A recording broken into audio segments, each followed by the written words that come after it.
হে আল্লাহ, একমাত্র আপনার কাছেই আমি আমার দুর্বলতার কথা জানাচ্ছি এবং একমাত্র আপনার কাছেই আমি আমার অভাবের কথা জানাচ্ছি এবং মানুষের নিকট আমার অসম্মানের কথা একমাত্র আপনাকেই বলছি। ইয়া আরহামার রাহিমিন, আপনিই তো প্রতিটি দুর্বল ব্যক্তির রব এবং আপনিই আমার রব। আপনি কার কাছে আমাকে ছেড়ে দিলেন? এমন অচেনা মানুষদের কাছে যারা আমার ক্ষতি করতে চায়, নাকি এমন শত্রুর কাছে যাকে আমার চেয়ে অধিক শক্তি দিয়েছেন? হে আল্লাহ, যদি আপনি আমার উপর রাগ না করে থাকেন তাহলে এর কিছুতেই আমার কিছু আসে যায় না, কিন্তু আপনার আশ্রয় পেলে আমার পরিস্থিতি আরেকটু সহনীয় হবে।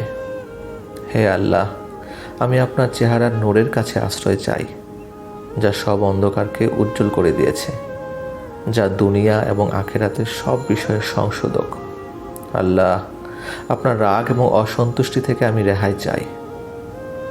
আল্লাহ, এই সব কাজই আপনাকে খুশি করার জন্য এবং আপনি ছাড়া কোনো শক্তি নেই, কোনো ক্ষমতা নেই।